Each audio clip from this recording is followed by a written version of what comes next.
Henry Ford once said, "It is well enough that people of the nation do not understand our banking and monetary system, for if they did, I believe there would be a revolution before tomorrow morning." When it comes to modern banking, there is this thing that a lot of people think that they understand, and that is interest. You know the drill. You put your savings into a bank account, and then the bank rewards you by giving you a percentage of that money back every single year. And this sounds really good, right? Well, this is actually the huge lie. This is a lie that both the bank as well as the government are responsible for. The lie that is saying that you're earning money when in reality you are actually losing money. Let's talk about the financial collapse.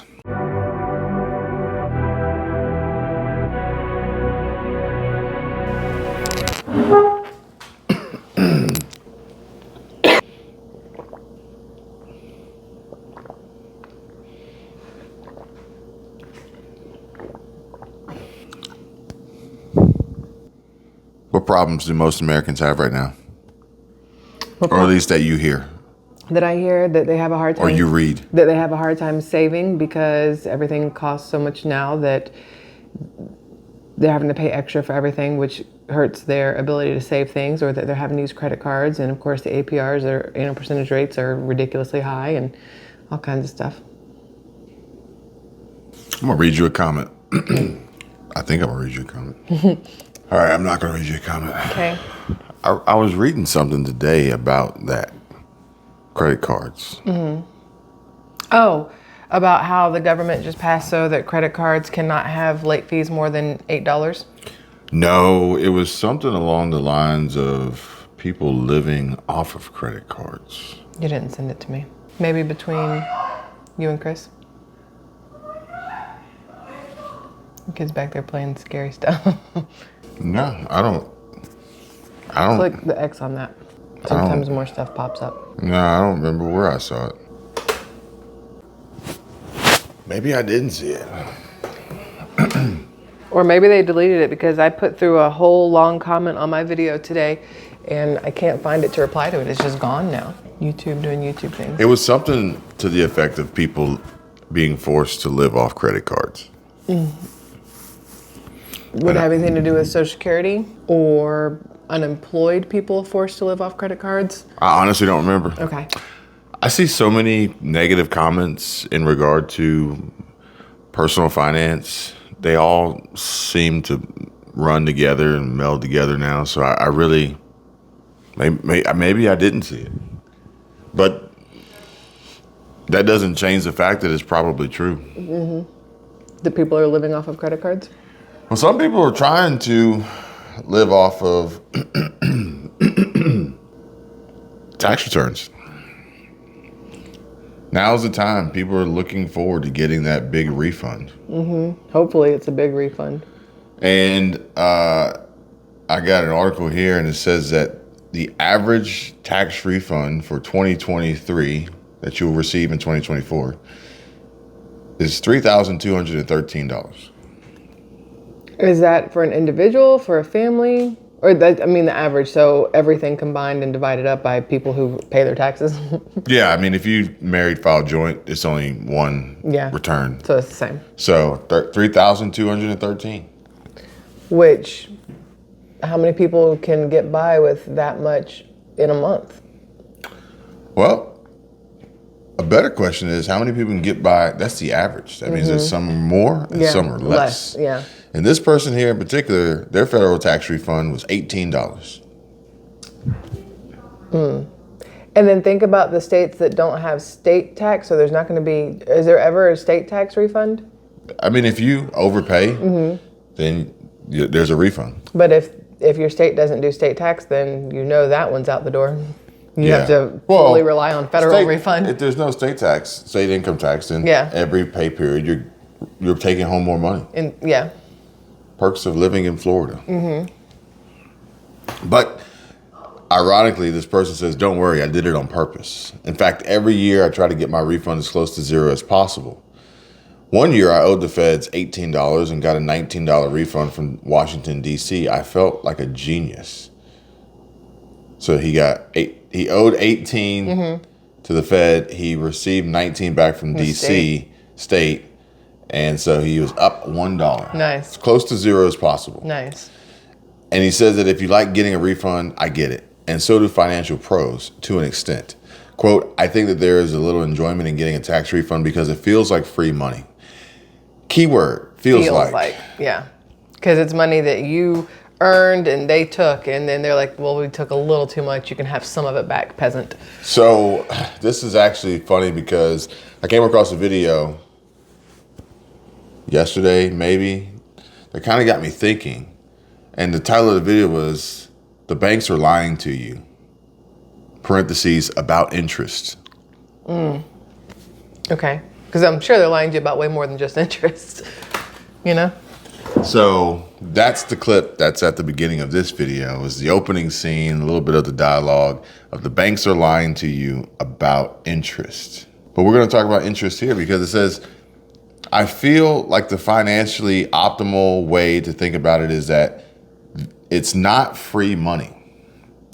You have overpaid the government and you've essentially given the government an interest-free loan. Mm-hmm. That's the key. Feels like, and they're lying to you about interest because if you get the average $3,213 back, well, if you had that $3,213 all along and you had a way of earning even 5% interest, return on investment, then in theory, you could have an additional $160-ish. $160. Instead, you're getting back the $3,231 or $13 that you lent the government on this interest-free. You've essentially given the government an interest-free loan, and they're giving it back to you. I think that's why before I understood taxes, like in my first jobs, I would always put down take as little as possible. You take as little as possible, and try you feel like you get a big refund. You don't have to worry about owing.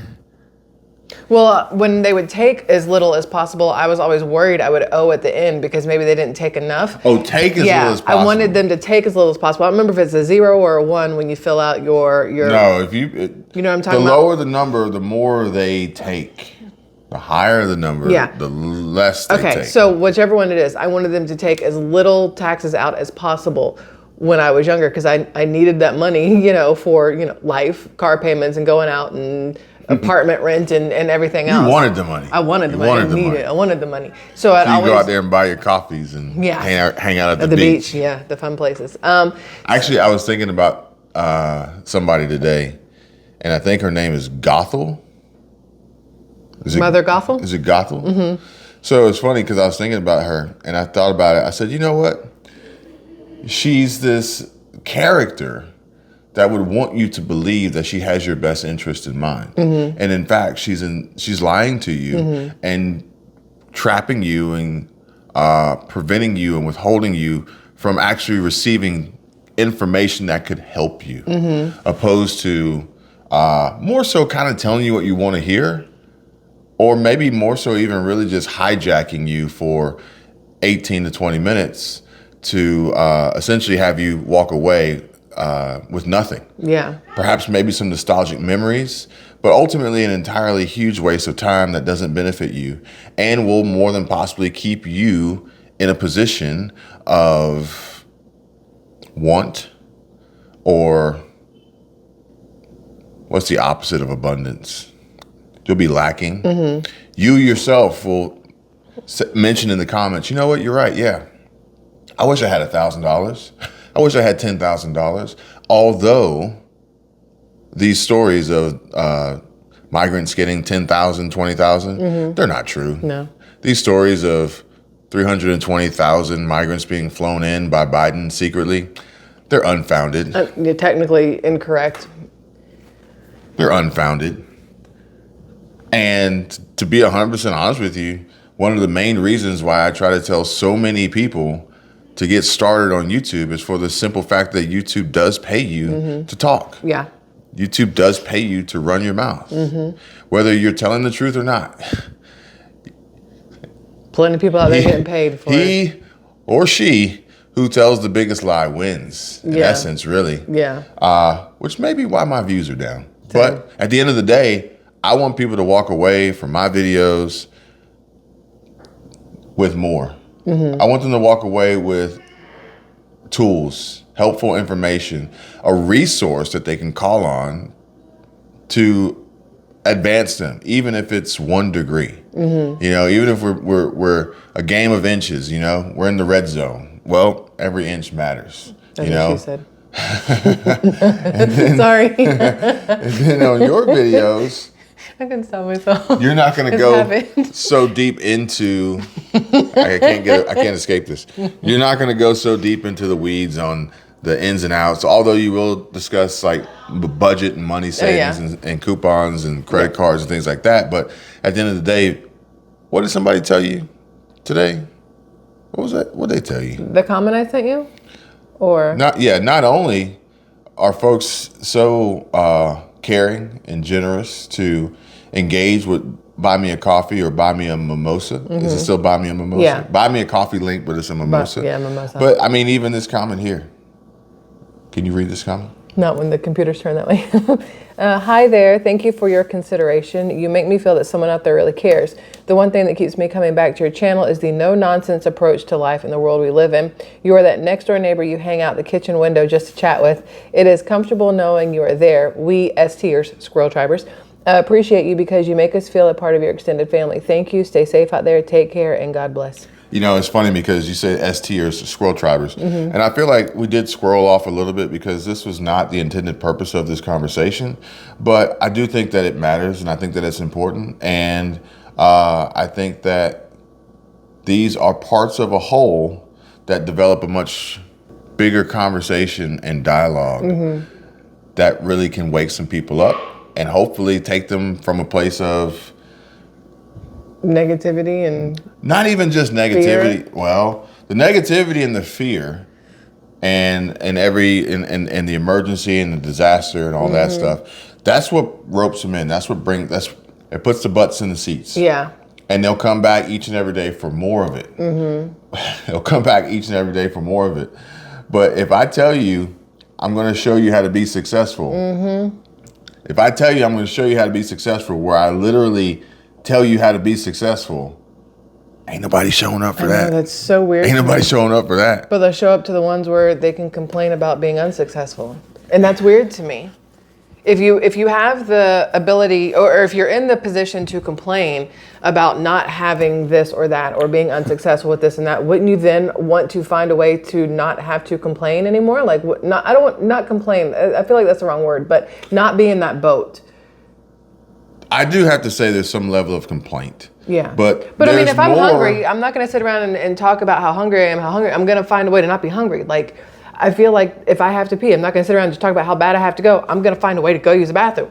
But a lot of people, for some reason, like to go to certain channels and complain about this, and this, but they're not going anywhere to find a way to remedy that, and that, you know? I don't know when you walked in today as I dozed off on the couch. I know when I walked in. Was it during Ty Lopez or was it during Andrew Tate? It was towards the end of Ty Lopez, and then Andrew Tate started playing, and I ended up listening to it. And for the very first time, I was like, I kind of agree with something he said. And I was very mad at myself. And I was never going to tell you that because I'm not a fan. Well, read the title of Ty Lopez's video. Don't share your knowledge with people who aren't ready to listen. Okay. I mean, that makes perfect sense. It makes perfect sense. Ty Lopez is a very wealthy individual. And he continues to provide and share on this platform. He continues to do it. Yeah. And he makes extremely valid points. And every now and then I'll pick and choose to go seek out Ty Lopez and see what he's got to say. And I mean, this is exactly what I've been thinking for a very long time, but here so more recently in the last few days. But that's just the thing. And if you actually watch this video, learn how to succeed and make the greatest return on investment. The full title is Learn How to Succeed and Make the Greatest Return on Investment, Higher Conversion Rates. That video essentially goes into, which I didn't know, I made that video this morning. exactly what Ty Lopez is talking about. Interesting. You can't share your knowledge with people who aren't ready to listen. It's true. And so there are some folks out there who are ready to listen to more repetitive, just moaning and groaning of rehashing the problem. Because that problem may be a single problem, but because so many people talk about it and so many people continue to push and repeat it, it seems like a bigger problem. Mm-hmm. And it's like, no, really, it was just like this little problem right here, but everybody just made a mountain out of this molehill. Well, what's worse is when it's like the telephone game. There is a problem, or there is an issue, but so many people start talking about it, and by the time it gets out, it's different. Biden and the 300-something thousand illegals flown in. How about there's a whole lot of information to that nobody ever shares, and it's like, well, without the actual context of it, how do you know what to be mad at? Well, I will say that you don't share your knowledge with people who aren't ready to listen. Mm-hmm. And if the people actually listen to my video that I put out last night, the Americans are the only ones not able to purchase homes, then if you actually listen to that video, then you might pick up on something in there mm-hmm. that kind of expands on the truth. And the truth is that most of the shit that you're being told is inaccurate at best. We'll go with my phrase, not actual factual. It's designed for a specific reason.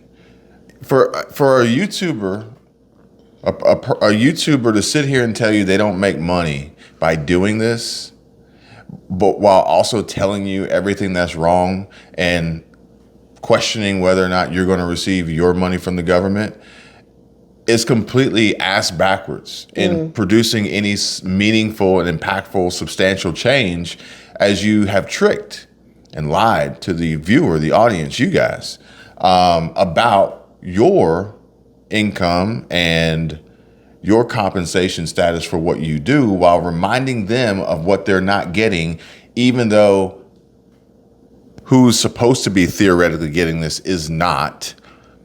They're not getting $10,000 credit cards. Mm-mm. And I don't care what Natalie or Clayton Morris have to say on Redacted. It's a bold-faced lie. Mm-hmm. Now, to reread a tweet, to reread what Donald Trump said that wasn't actually true, to reread it, well, does that make you a liar? No, not necessarily. But to not expand and explain and peel back some of the layers of this onion, well, makes you part of the problem. It does make you part of the problem. Yeah. It does make you part of the problem. Not the solution. And one of the problems, in fact, happens to be another that I talked about last night, was this mortgage assistance program for migrants. Mm-hmm. They're going to give them a 0% interest mortgage and first-time home buyer advantages and all sorts of stuff for these migrants. Mm-hmm. I don't know what's worse. I honestly don't know what's worse. But at the end of the day, it's all designed for a specific reason. It's all designed for a specific reason. Mm-hmm. I'm going to actually put a video. I'll put a video at the end. I'll put a video at the end of this one that I've already made. You know what's interesting? And it will, if you care to make it that long in the video and watch it all the way through, then you may pick up on what it's designed to do and where you have been trapped, and how ultimately odds are you'll probably never get out of this hole. Ever. Because you don't want to, and they're going to continuously help you not. You in the sense of people. I was going to say, I have people commenting on my video, hey, how come you haven't talked about this, this, and this? Well, because I would not say it the way you want it to be talked about, because I would come with facts and truth. And if you restate it, you're part of the problem. If you elaborate on it, and they don't want to listen to it. And then you'll become an enemy. Yeah. You'll become an enemy. You can see which videos of mine, the ones where I lose 100 subs or it has very, very low views, it's because I have talked about the same topic that other channels have talked about, but I've talked about it from the factual standpoint as opposed to the let's scare the bejesus out of everybody standpoint. And because they've already been scared by everybody else, they look at mine and go, well, you're not saying what they said, so we're angry with you. And I'm like, yeah, and these are purely the commenters. And not all commenters are bad, but those are the ones that stick out to me. It's like, why would you want me to just parrot what everybody else is saying? Like, you came here for a reason, because I don't parrot what everybody else is saying. So how can you be upset when I, I mean, it doesn't make sense to me.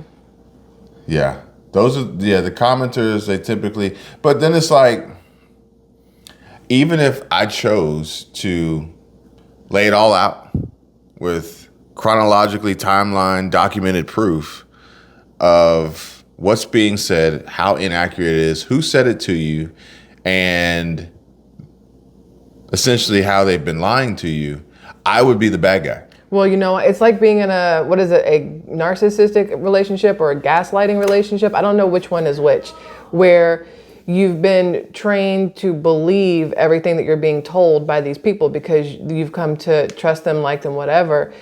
And when somebody points out that it's not real, you get real defensive of those people because you're so used to watching them and you don't want to feel stupid or hoodwinked, I think is the right word, hoodwinked maybe. So you just go, you get mad at the one who's bringing the truth.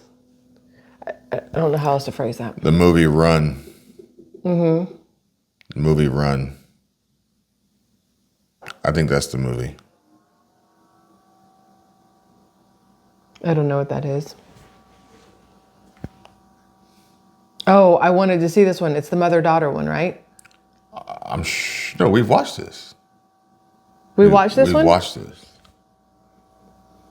I don't remember it. Well, we need to watch it again. Because I love her. Sarah Paulson.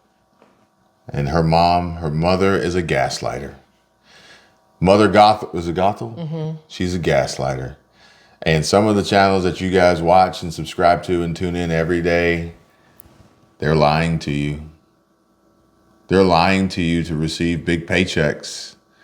And the longer they dance around the truth and never really talk about the real issue or even present any reasonable solution.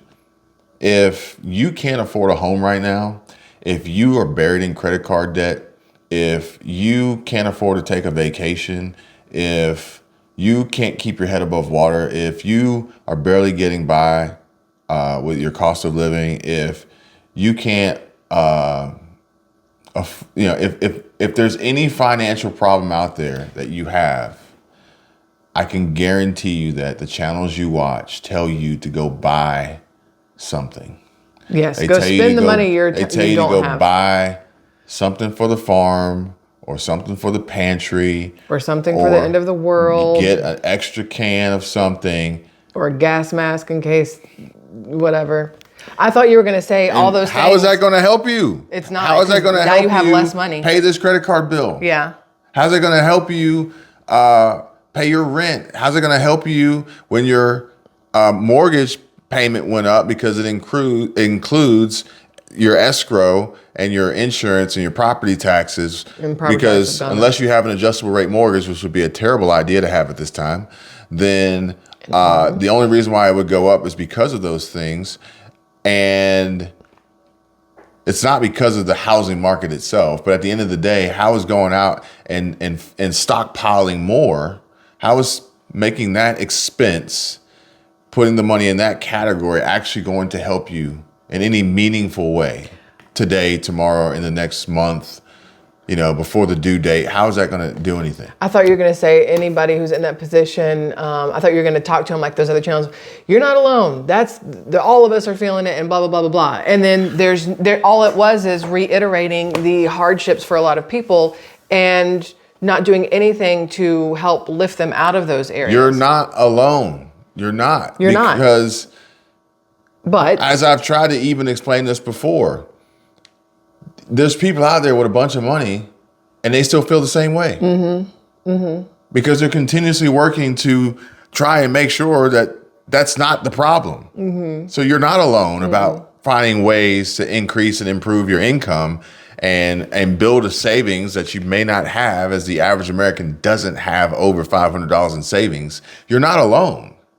You're not alone in the fact that you're being fed and supplied this nonsense and BS on a regular basis. You're not alone in that. You're not alone in the fact that the same headlines and news that you're reading that are in fact inaccurate, unfounded, untruthful, misinformation, disinformation, and lies is the same that they're reading too. It's just that some folks understand and know how to decipher and really read between the lines, and others don't. And those who don't, unfortunately, get taken for a ride, and that ride is just a trip down memory lane.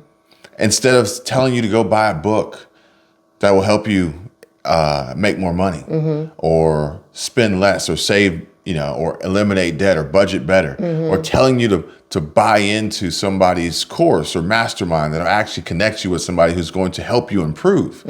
Somebody left a comment and said if I could talk about disability or something, or Social Security or something. I mean, I could, but you could also click search, type in Google. It would have been faster and easier to get what you wanted than it would have been to leave the comment, because you could have searched for that and received that answer immediately. Now, I will say that when people ask me for certain things, I feel like it's because they want my personal opinion and take on it. Because again, people do trust people. Like so when somebody says something like that, I don't think it's because they can't look it up on their own. No, I understand. I get it. But I also am not qualified to provide that information. I can read you what you would find. Yeah. Because I haven't been through it. Yeah. I don't know it. Yeah. I'll tell you what I have been through. I'll tell you what I do know. But that's not one of the things that I do. Yeah, that makes sense. Houses are expensive. The housing market is crashing, folks. Where? I'm going to name these 10 states. I want you to tell me what they all have in common, okay? Okay. We're going to start with Rhode Island. Okay. New Jersey, Massachusetts, California, New Hampshire, Connecticut, Maine, Florida / Virginia. 1, 2, 3, 4, 5, 6, 7, 8, 9. Okay, 10. Florida and Virginia, and Washington. What do these 10 states have in common? Probably the highest house prices. And we also have another state on a completely separate list, Texas. Dun, dun, dun. Well, they're not all blue or all red. And there's a smattering of each in there. So interestingly enough, it says here that homeowners in these 10 states are seeing the biggest gains in home equity. So what did I say it was? They went up in price. Which technically. I'm right. So technically, yes. So depending on how you want to look at it, but yeah, I would say yes. I want to look at it in the way that I'm right. So it says that rising home prices have made it tougher for many Americans to buy a home. But there's an upside for the roughly 2/3 of adults who are already homeowners, a spike in their home equity. I like how it says it's made it tougher. But they didn't say it made it impossible. Yeah. And today I was actually hit with a few headlines about home equity loans and home equity lines of credit. And I was actually going to do that video, but I decided not to. Maybe I'll do it tomorrow, another day. Tomorrow I don't know. We may check out Sherry Salas's latest listing. We'll see. But, that'd be fun. But, it's like, I was watching somebody and they said something that it made sense. And they said, if one of the headlines was, should you take how to use a home equity line of credit or a home equity loan to buy a second property.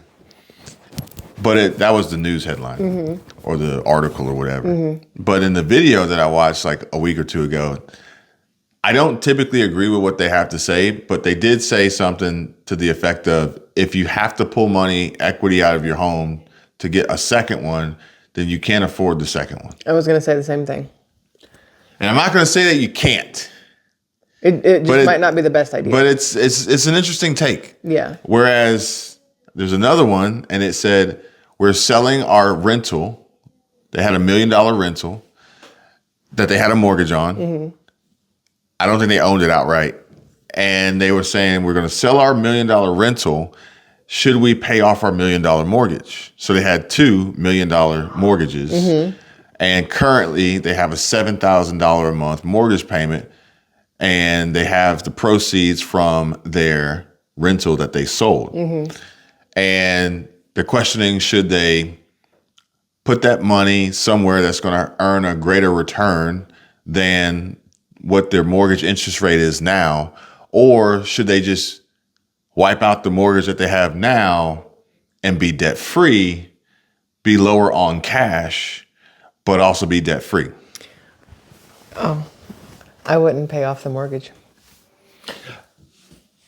I would use that money to invest in a not $1 million property that you could rent out for, or pay cash and find something for $250, $300, pay cash. I tell you what, rent it out. Then that's the next video we're going to do. We'll run through it because they provided an answer, and I can tell you right now, whoever was the opinion on this article, you and me have different opinions. Okay, that'll be interesting. Much different opinions. Okay.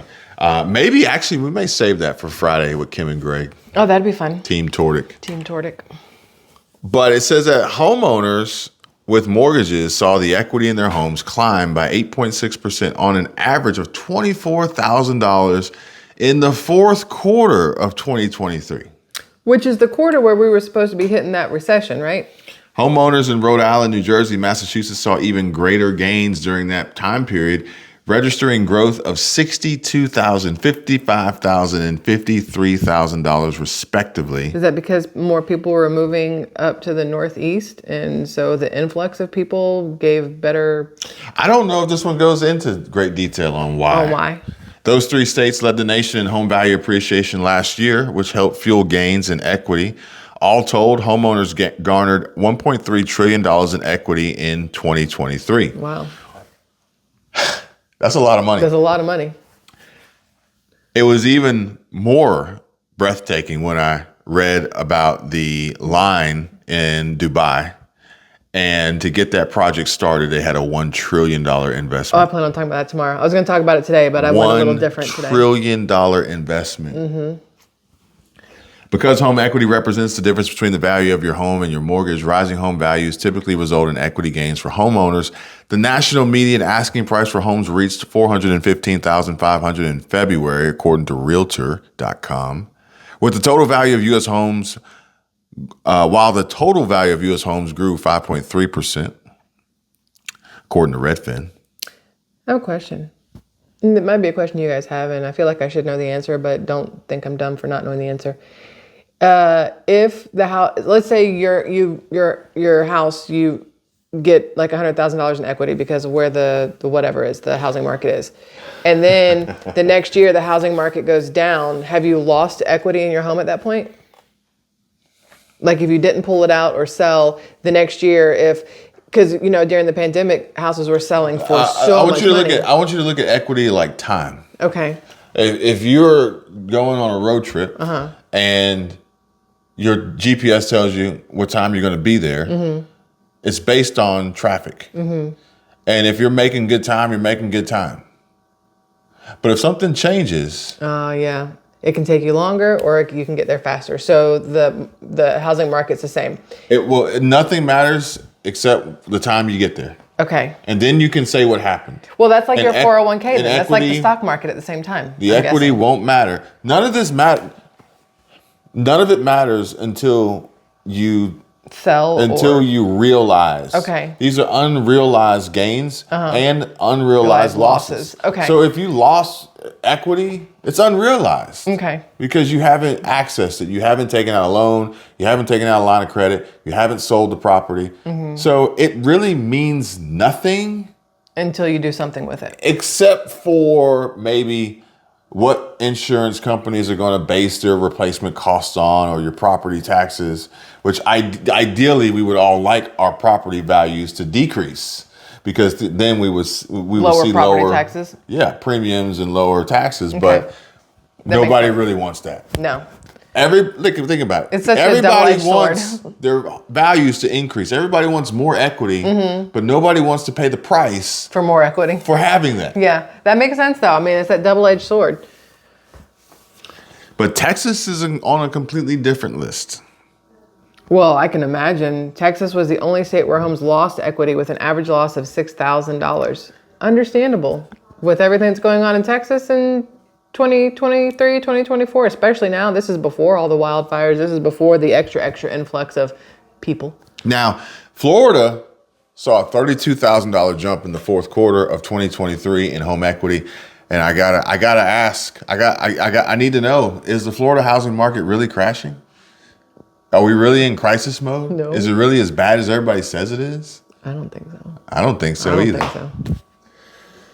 Well, either way, guys, check out this video. And it's just telling about how YouTube paints this people into these boxes and puts you in these little categories and places you in your little Hunger Games districts, and you don't even know. You don't even realize it. Odds are, I can't do the whistle. odds are most people never will because they probably didn't make it this far in the video. They didn't have the itch that they needed scratched with all the bad news and the doom and the gloom of, you know, a rehashing of everything that they already know, which I got to tell you guys isn't true. What you know is what they want you to know and what you need to know. Because if you really knew more, then you would go out there and you would get more. You would go out there and you would try more. You would go out there and you would seize the day, and then they would realize, like, oh crap, we can't play this game with them anymore. Womp womp. We can't say that nobody's buying houses because people are buying houses. You can't say that, you know, sellers are panicking. Okay, maybe some of them might. I mean, you have a Honestly, $2 million home, you might be panicking. Why are sellers panicking? Probably because they have the wrong agent representing them That would be my first guess. and their property. Yeah. Why are they panicking? Because they sit and they listen to the wrong People who don't even sell homes, who don't buy or sell homes. They sit and listen to the wrong thing. Chris said he had somebody call him and they said, you know, I think I want to move to Florida. He says, cool, I'll take care of you, I'll help you out. Well, I mean, I kind of want to move to Florida, but I heard the lakes are getting too much algae in them, and that could be very harmful to my health. Then don't live by a lake? He's like, and where did you hear this information from? That part too, but... She goes, some guy on YouTube, he's wearing a tinfoil hat. He told me the whole story. Oh, okay. So anyway, unfortunately, some of these folks out here, let's say sellers panic. It's because they're listening to people feeding them lies. Now, I'm not going to tell people to, run out there and jump in the deep end of the pool when they don't know how to swim. But I'm also not going to tell you to be afraid of the water. Yeah. Like, maybe you should learn how to swim. But anyway, here's a video. See you guys later. You can say bye. Bye.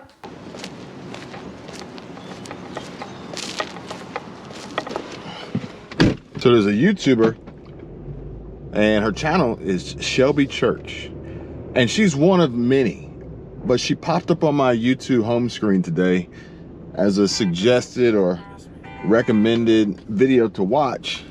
And it really, she's always been intriguing to me because, in my opinion, Shelby Church has everything that you would think would produce substantial return on investment in the form of vanity metrics such as views on YouTube, which this is a interesting conversation to have because views per video that the average person sees is nothing more than just a vanity metric. Hey guys, welcome back to the channel. Welcome back to another video. Give this video a thumbs up, subscribe to the channel. We're going to talk about YouTube, and we're going to talk about a few other things while we're at it. But, looking at somebody's channel and whatever videos they have posted up recently and how many views they have is a really poor indicator of the success of the channel from so many different standpoints. I'm not going to get into them all here, but I can't help but use it as a comparison tool in the explanation or the example or the metaphor or analogy that I'm going to use today. And despite Shelby Church being fully capable and easy on the eyes, she doesn't get as many views as others. And that really bothers me. I mean, not to the point of which like I'm angry, but it really is telling in regard to how the YouTube platform has shifted, has changed, and how the algorithm has really gone downhill. Because if you look at her channel, her highest viewed video on this channel is 10 million views. That's pretty substantial, 10 million views. But if you look and see how long ago that was, you could then begin to track and see how the YouTube algorithm has changed over time, over leadership, changes in leadership from, top down, CEO changes. It has changed. And I have to tell you guys, it's changed for the worse. I mean, it's still a viable platform and a great opportunity to connect with an audience and, build a following and a subscriber base and, market and advertise and make money for sure. But much like business has changed today in comparison to how it was 10 years ago or 4 or 5 years ago for that matter, you have to understand that, identify it, and then be able to adapt to it if you want your business to survive, thrive. So I have to equate this to something that Matt Walsh coined, or at least said in one of his videos, where you would find yourself, or at least your video, in the internet ghetto. So it's, I call it the digital ghetto. I'm pretty sure it was Matt Walsh who mentioned this. Your video winds up in the internet ghetto. And here's the deal.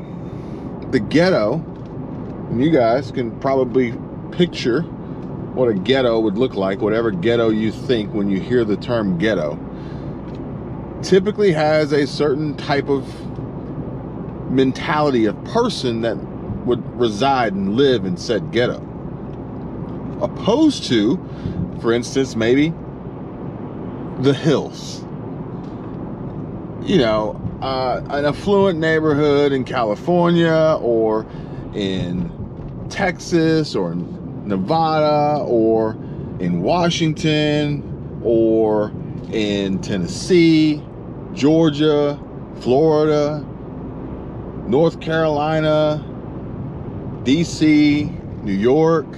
Yeah, they're different. They're not ghettos. But here's the deal. And here's how things have changed for the worse, in my opinion. And it's in regard to the topic of discussion and the conversation. And that, my friends, is in essence the idea, as there are 4 components to any YouTube video, which include the idea, the hook, the title, and the thumbnail. The title and thumbnail, that's subjective. I was actually watching Hines yesterday, and I was reading through some of his comments, and he was actually going back and forth with some folks in the comment section and explaining how he changed the title on one of his videos because it sounded too YouTubey, and he wanted it to be more in line with the vibe and the message than clickbaity. Subjective. But it also, depending on the title and thumbnail, will determine who and the type of viewer or audience you're going to attract. I mean, these girls aren't solo camping for, the good of the overall environment or climate change of the world. This video is definitely about camping, nothing else. As you can see, I'm just on my favorite camping YouTube website here. Just watching these ASMR camping videos. Love the visuals, love the sounds. Sounds good. Let's scroll down and see what oh my sweet mother of cheeked up thumbnails. What you doing out here with all this ass? I'm gonna need a priest. Amen. Yeah, solo camping. Got it. But anyway, it will pull in a specific audience. Lonely girl with horse. Solo overnight camping. Lord have mercy. The fuck is this world coming to? However, the satisfaction or level of satisfaction or possibility of perceived satisfaction is going to boil down to the idea. Interestingly enough, these videos of these solo campers rarely have a hook, or at least a verbal hook that would be identified in a transcript, because they typically start off with some sort of slow pan and raindrops or music or whatever it may be, and there's no actual talking. So the hook kind of isn't as important as you would think. But in essence, it's still a hook. You just don't have to say anything. But the idea, well, that's going to determine whether or not people are satisfied and whether or not they click out early, or if they stay, or if they subscribe, or if they click a link and follow you to your OnlyFans, because the idea matches the title and thumbnail and therefore should produce the greatest level of satisfaction. Again, all based on the intended audience. And this, folks, is just one of many reasons why I think Shelby Church is somewhat gypped. She's hidden from view.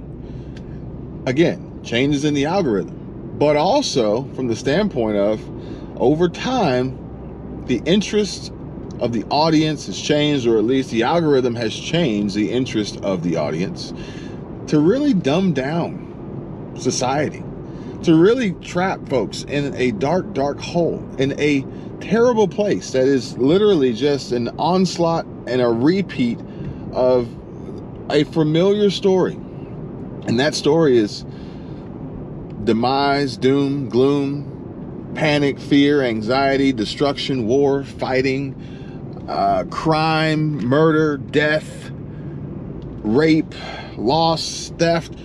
I'm running out of adjectives here, or adverbs, or nouns. I don't know. You guys get the point. But the thing is that Shelby Church doesn't live in the ghetto, and neither do her videos. The other ones do. In the ghetto, it's a bunch of trash. It's a bunch of garbage, and it's a bunch of folks who unfortunately have been placed there and quite possibly are going to be stuck there. There's very little hope of them getting out of the ghetto, plain and simple. And they know that. They have been taught that. They have been told that. They are reminded that, and then they tell each other, and then they somewhat create this confirmation bias and substantiate this scotoma, this cognitive dissonance that this is the best you got, which is absolutely awful and terrible. But be that as it may, you should try and make it part of your life on a daily basis. You should find ways to make your life even worse than it already is, or at least consume content of someone else's life that is quite possibly worse than yours. I don't really know how this is going to be helpful or beneficial to you in the long run, but this is what you should do. So the type of videos and content that is served into these ghettos is what they would want to see. They don't want to see how Shelby Church is producing passive income through real estate and short-term rentals and Airbnb. They don't want to see how Shelby Church is going to share with you how a business owner is making money with a blow dryer bar or anything like that. They want to see the fights. They want to see the drama. They want to see the relationship battles and struggles. They want to see people's fail videos. They want to see people losing their money. They want to see people being evicted, and they want to see migrants killing other people. They want to see tragedy and destruction and all the problems that you guys have probably seen here today, or at least in the last 48 hours in your history, or at least being recommended to you or receiving notifications on your phone that these videos have been made and YouTube is serving them to you. It's because YouTube considers you to be a loser. YouTube has placed you in the ghetto. And YouTube is saying, well, you need more of this to remind you of just how bad life is, so that you can think that maybe yours isn't so bad after all. Where in turn, on the flip side, in contrast, 180-degree difference, on the other side of the world, 180-degree difference, other side of the world. That means the world's not flat. But either way, if you were to offer this type of content to those that live in the hills and they don't live in the ghetto, odds are they're probably not going to watch it. Odds are they're probably not going to be interested. Odds are if they do, they'll say, man, that sucks. It's too bad. Let's make sure that never happens to us. However, if you serve them the content, the information, the knowledge, the education, the intellect that Shelby Church offers and provides on all of her videos and other channels like hers, then they would be interested. But there are far fewer of them than those that are being held down and blinded and only shown the worst, those in the ghetto. If you were to hold a seminar or a meeting or a mastermind or anything of value in the ghetto, no one would show up. Nobody would show up. But if you hold that same event in a big city surrounded by big businesses and high income earners and higher education, and the average median income is up there, people will show up. You'll probably have to turn them away because you won't have enough seats. You hold a backyard brawl in the ghetto and you charge a cover for people to show up. Same rules apply. There'll be standing room only. You do that in the Beverly Hills, the Hollywood Hills. You do that in the affluent neighborhoods behind the gated communities with the guards. Well, they would probably pay too. That's the fucked up part about it. That's the fucked up part about it. But it's eye-opening. It's a revelation. It's a reminder that unfortunately, maybe perhaps I have found myself in the wrong place at the right time because of a huge opportunity that was presented, and now I have to find a way to claw my way out and escape this internet ghetto that I've been trapped in. I think I can do it though. Only time will tell, but I'll give it a shot. Worst case, I still make money. Best case, I end up like Shelby Church. Granted, I'll receive less views per video in theory, but at the end of the day, it'll all be worth it. Far more worth it. It's kind of like if you were to think about maybe one of these high income earners and the amount of money they make for the amount of hours they work. Most doctors are probably not in the office 8 to 10 hours a day, 5 to 6, 7 days a week. But they make they'll make a considerable amount more money than someone who works a regular job, clocks in, punches in, clocks out, makes an hourly wage and works 40 to 80 hours a week, and quite possibly has a second job or third job or a side hustle driving Uber or Lyft or DoorDash or Walmart Spark or whatever. And that's the same way YouTube works. And that's the same way these videos work. And that's the same way you'd have to compare this vanity metric where, yeah, you're working really hard and you're getting a lot of hours, but you're not making much money. You're working really hard and you're making a lot of videos and you're getting a lot of views, but you're not really making much money. You're not really building a future for yourself that would actually allow you the opportunity to retire and still continue to make money through passive income, because everything that you've created is designed in a way to be served to those in the ghetto, and they don't appreciate it at all. And as quickly as it rises, it falls even faster.